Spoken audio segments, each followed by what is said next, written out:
Hello, and welcome again to my show, Searching for Integrity. My name really is John Smith, and I'm searching for people with integrity. Why?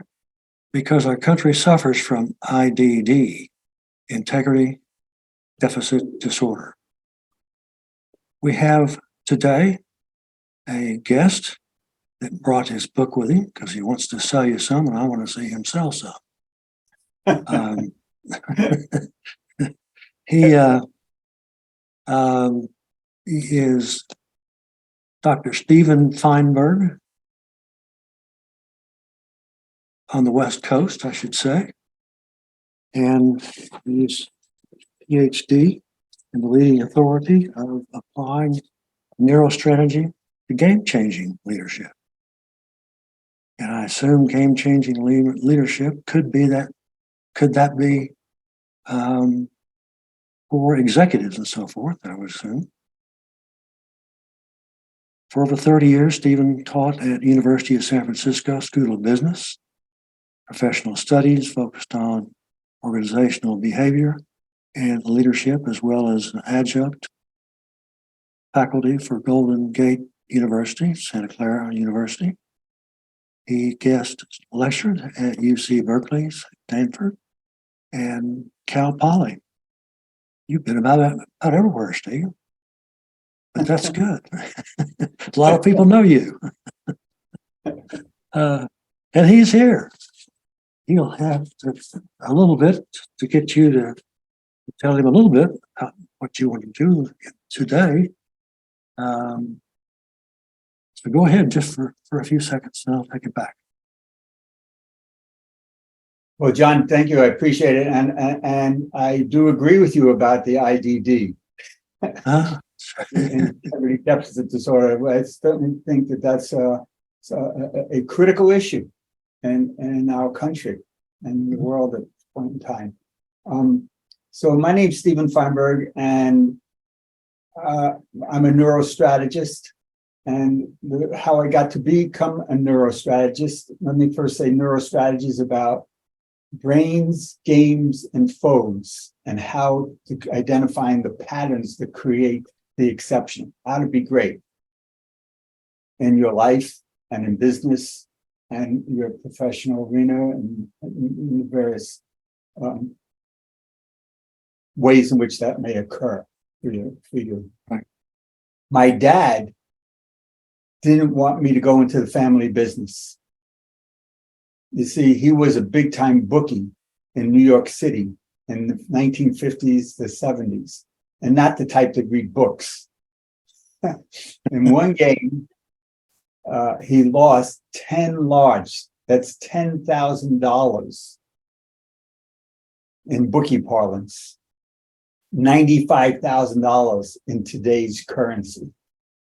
Mm. And then by the end of the day, by the end of the day, he actually made that money back and won money. And then it started all over again, 24/7 gambling. It was a roller coaster of money flowing in and money flowing out, but mostly it was a masterclass in mishandling and handling uncertainty. And so I've been curious about uncertainty for most of my life. And we all have uncertainty in our lives. And in modern times, in current times, the level of uncertainty and disruption has increased dramatically. And basically, I was trained to live in this time period before other people were, to understand how does the brain is actually designed to resolve uncertainty. And so we all have the equipment. It's whether or not we are doing it well.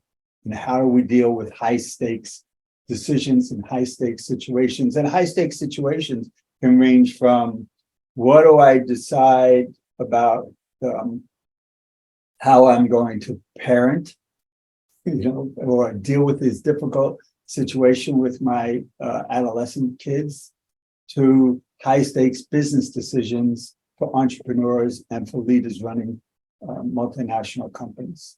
So I often approach people, executives and aspiring executives, entrepreneurs who are facing high levels of risk and uncertainty. And what do they do and how do they deal with that pressure? And so I tried in my book, Do What Others Say Can't Be Done. It's a book that basically is a set of interviews with world-class leaders, entrepreneurs, people who are creators, from the Apple CEO to eBay vice president, senior vice president of sales and marketing, to the nonprofit arena, including the chief of police of the safest city in America, the teacher of the year in California, ambassadors from the United States. So it's a whole range of people who are able to be, who are great, and how it is that they became great and create the exceptional, and what you can do in your own life to emulate, to learn some of the patterns that they use. And we could talk more about that. Okay. Well, let me introduce the book. The book is Do What Others Say Can't Be Done. Play the metagame. Now, I started looking at the metagame and I started thinking, I don't think I have metagame around here. Of course, my kids always want to play, but not something like this. Tell me, what about Meta? Okay, let's go to Facebook. Well, actually, the original title for the book was going to be called The Metagame. And that was years before Facebook ever turned into Meta. So a metagame is a game of patterns. It's a game of games, the game of patterns. And so I'm really interested in what are the, in order to be different, in order to be successful, in order to be great, which was what I've always been curious about. We've all had experiences where you go, what did that person do? How did they do that? And it's like being curious about that. Now, brains got light up. We get dopamine circuits, which are the desire circuits in our brain. And the fact that we're curious about creating a better future is part of what drives me and drives all of us. That what I talk about in the book. And that what we know is that people, there's three things that enable people to play the metagame, the game of patterns. Your brain is a pattern engine. You're always patterning. You can't not pattern. So superstitions, biases, those kinds of things, which make it difficult to fulfill what you are taught, what the show is about, in terms of the deceptiveness and those kinds of things, and not having integrity, is we make up stuff. People, the brain is, it will fill in the blanks, whether or not it's real or not real, or accurate or not accurate, or truthful or not truthful. And so our brains are, in order to help us navigate the world, we create patterns. And so patterns help us predict.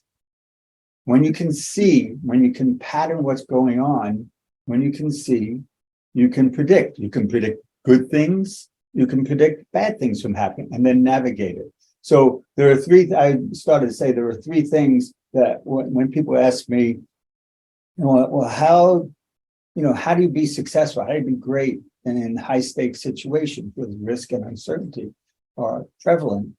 And there's these three things. Well, the first one is pattern recognition, the ability to see patterns. Be able to, because as I mentioned, when you can predict, when you can pattern, you can predict. What's something, if you press the light switch, the light goes on. That's the simplest pattern. It's cause effect. My grandson, the other day, he was like about 16 months old, and the other day we had a light fixture in our house, and the switch is on the ground, and the light is above, so it goes up. And he kept hitting this button. He saw the light go on, hit it again, went off. And then he looked at me and he hit the button again. The light went on, hit it again, went off. And he kept looking. He started smiling. And at that moment, he was learning a pattern. He was learning a cause effect that we all now, you and I, John, take for granted, right? It becomes unconscious, becomes automatic. And because our brain, we don't want to have to relearn everything each time. So that's why we have routines and patterns to make things work. So the first thing is recognizing patterns. The second is then how do you adapt those patterns? We can go into this more because once you can see the patterns, you want to adapt the patterns to make them better. And the third element is influence. How do you influence other people? So we can talk more about each of those. You know, one of the things that as I'm going through the information, I kept my brain was heading back to what about the military? You know, these people that have got the patterns, they've got what happened before, and we had the dead on the line if we don't do it right. That made me start thinking about that part of it anyway. Mm-hmm. Well, so the foreword from the book was written by a astronaut, a space shuttle pilot who flew to the International Space Station twice. And he's trained in the military. He was trained as a fighter pilot and a test pilot. And he understands patterns really well, this game of patterns that I'm talking about. And, like one of the problems, though, that happens with some patterns, like the military, you hear generals talk about, we always, when we fight a new war, and hopefully less, we don't want to go fight wars. The impulse should not be to go fight wars. Your impulse should be to find a way around it, find patterns, negotiating patterns around it. But when you have to, when the circumstances, conditions become that way, they often say you're fighting the last war. You're using the same technique fighting the last war. When you do that, that's how you lose wars. And so you have to be able to see the conditions that you're dealing with, be able to understand the ground truth, as they talk about in the military. You want to know the ground truth, which is back to your identity or integrity deficit disorder that we suffer from. Well, we've certainly seen the Ukraine and Russians kill a lot of people, and I don't know that boundaries and so forth is going to help them at all. It just surprised me so much that it's gone on as it has. The interesting thing about this is we learned how fast the arms are now, the missiles and so forth. Just amazing. Just amazing. So who knows when one's going to drop in the backyard? It's dangerous. Yeah, very much so. But also when it's both dangerous and it's in that neighborhood, it's very dangerous. It's dangerous. But it's like that doesn't mean we want to set ourselves up when our brain has a threat management system. So it's designed to resolve and handle threats. In fact, but sometimes it goes overboard, and we are, you're walking in your backwoods or you walk in your backyard and you're still waiting for something bad to happen. Well, that's a pattern that needs to be examined and reconsidered, right? Because when you're safe, you're safe. When you have increasing levels of confidence about that, and you should feel secure in yourself relative to that. And it's not always, like people add in. So talking about integrity deficit, it's about truth, and you don't want to make up stories, right? Our brains tell us stories, so you make up stories, narratives that are not true, and it scares you, right? But when a situation like the war in Ukraine and Russia doing what they're doing, that's true. When it's not true, the stories that can make you have more difficult challenges in your own life or in your business life. or not be like you see people are able to achieve things because they can take risks. They recognize the challenge and take risk, and they're secure in the actions that they take. You know, I was looking through your materials and doing some research on the website and so forth. A word popped up that I haven't used in probably umpteen years. Right? It was called, yeah, sagacity. Sagacity. Oh, so Yeah. use that term. Yeah. That's a powerful word.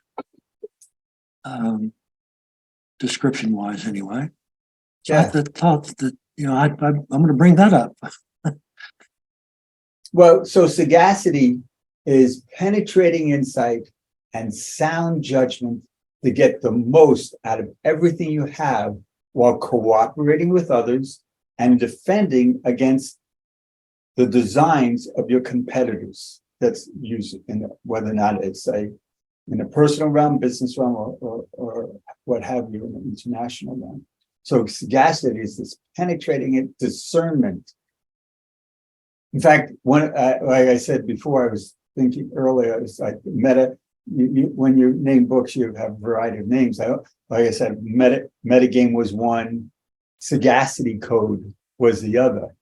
And then do what others say can't be done became the title, because it's something can actually, like you said, it's been a long time since you were used the word sagacity, but sagacity is at the heart of this ability to use pattern recognition, to adapt, and to influence others. That's the core elements of it. Mhm. I don't know if you know, but I'm an author, Uh-huh. and I ended up 14 years supporting the DOJ and the FBI. Right. This was over the S&L crisis back in the mid 80s. Yeah. And it was that allowed me, it's not easy to get through 14 years worth of helping and testifying and doing this and doing that, their rules and so forth. But I made it. I got it through. That was the one thing about it. And the big surprise was when George W. decided to give me a presidential pardon. Wow. Congratulations. Well, thank you. And I wish I wasn't having to thank you. Well, I think the appropriate word was, I wish I didn't have to thank me. So That's right. That's it. That's right. It's more appropriate. Yes. Mm-hmm. Yeah. Well, I'm looking also at, let me see here. You've got another book, The Advantage Maker's Book. The Advantage Maker's Book. Describe an advantage maker for me. I mean, I have an idea. This is the first book was called The Advantage Makers. Right? It's how exceptional leaders win by creating opportunities others don't. So this was about how people, that certain people are able to, in situations when you encounter something, like you go up to, let's say you go into the airport. You go up to the airport and you're online and you want to change your seat, or you want to make some change.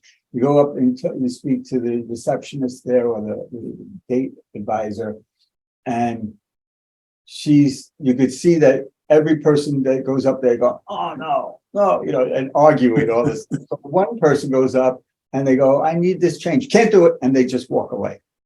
Another person walks up, you can't do it. And they start arguing. The third person goes up and says, boy, you're having a tough day. I know it's really difficult.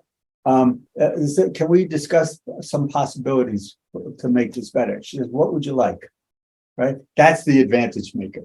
They're finding a way to make things go better. They're finding a way, they don't just accept, and it's just true about in the Do What Others Say Can't Be Done book as well, is they don't accept the givens. Mhm. They don't accept what's given to you. They find a way. They find a way to create an advantage in everyday situations or in difficult business situations or professional or as parents in terms of giving. Right. I looked at that situation that I was in and thought the same thing. Someday this is going to be over, but you're going to have to work your way through. And you got to be friendly, and you got to smile, and you got to know a lot of information. The big stuff I didn't, but the little stuff I did. And that was important to the FBI. But it, So what I would say is in high stakes situations, right. which this was that we were discussing, you need to develop strategic agility. And strategic agility is that ability to fundamentally identify what the key patterns are that you need to turn in your favor, right? To reimagine some of the assumptions or to reveal the hidden assumptions and then reimagine the patterns or the conditions to turn them in your favor. And so that strategic agility is what I call first adapters. Earlier, that's described in my current book. The first adapter is the ability to adapt to those conditions. You know, it's not the strongest that win. It's the people who are most capable of adapting and adapting rapidly.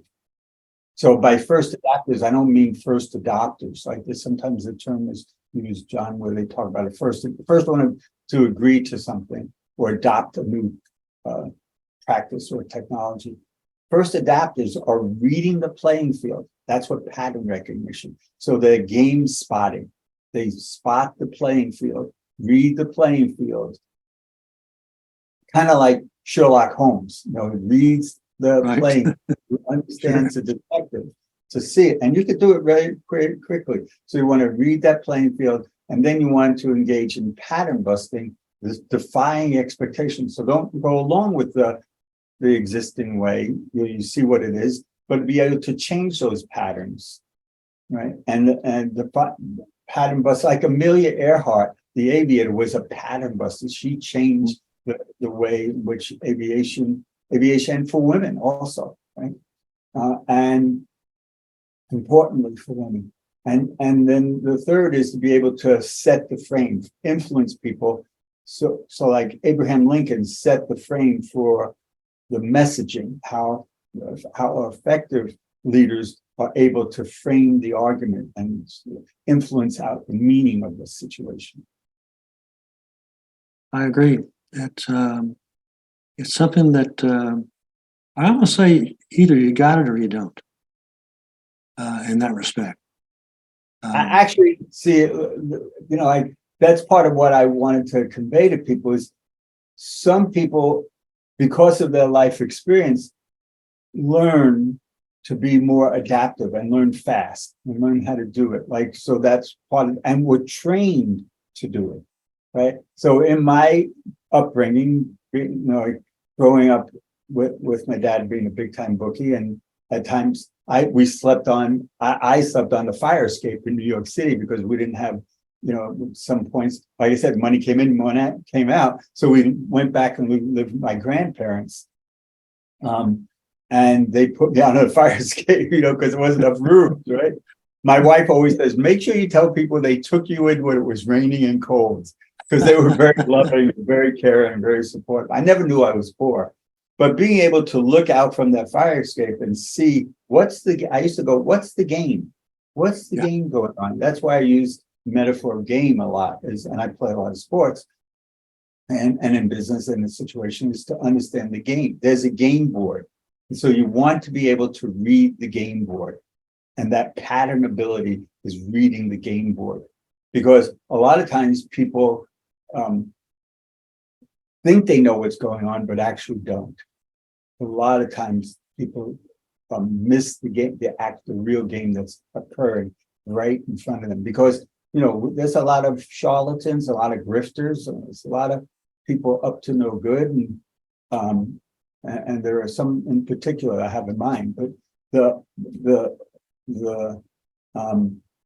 the ability to see what's there and then to navigate that, and then to have the strategic agility to navigate that and to influence people is a big deal. And when I work with people, that's what I work with them on: is what's your high stakes situation, what's the difficulty you're facing, what are your attempted solutions? Because surprisingly, your attempted solutions often reveal not only the trouble that you're in, but the clues to what to do differently. It's ironically, it's kind of like, these Chinese finger cups. Sure. Right? You have a Chinese, so here, I have one. So I have a Chinese finger cup here, right? So you put your fingers in, and the typical way to solve the problem is to pull. I want to get out. So you pull. That's the standard. We have standards approaches to things, the standard patterns, the standard approaches. But if you examine the pattern, what's there is that the harder you pull, the tighter it gets. So you want to do, ironically, you want to push, right? You push to get out, right? And then you're free. And it's in this pattern of interaction. The clue is your attempted solution to pull. And so the pattern of interaction reveals that a 180 or doing something different than what you're doing is the way forward, is the way. And while most people's problems are more complex than this Chinese finger cups, this is a simple game. Your problems are not more complex than the patterns of interaction that you're dealing with that are holding your problems together. Steven, I'm sitting here thinking about a board game that you can create. You've got all the makings of a board game. Tell me, what do you got in mind? That's it. It's it. You get the whole board. It's all that you've been thinking about. All what you've been talking about. It's just like a monopoly or something like that. So I would encourage you to have a look at that. Well, we could have more of a discussion.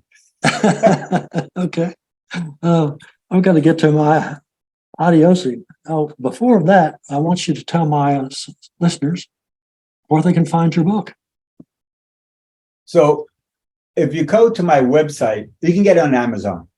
But if you go to my website, www.stevenfeinberg.com, it's STEVEN, F as in family, EIN as in Nancy, B as in boy, ERG.com. You go to my website, there's a free chapter, a chapter from my book that if you go there, it's just a link and it'll open up for you.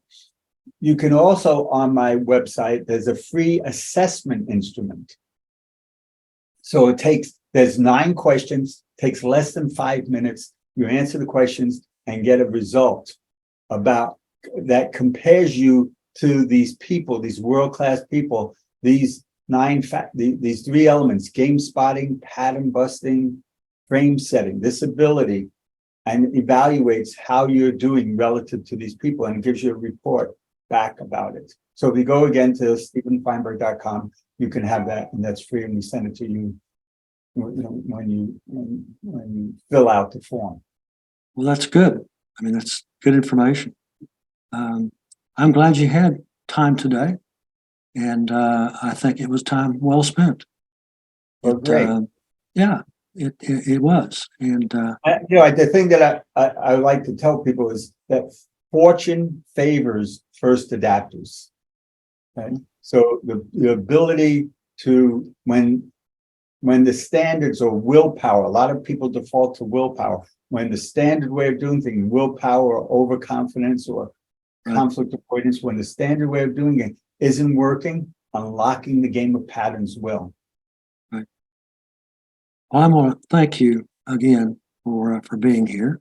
And I want to thank my listeners that tuned in, because they probably got an idea of a normal world that people can use and be successful.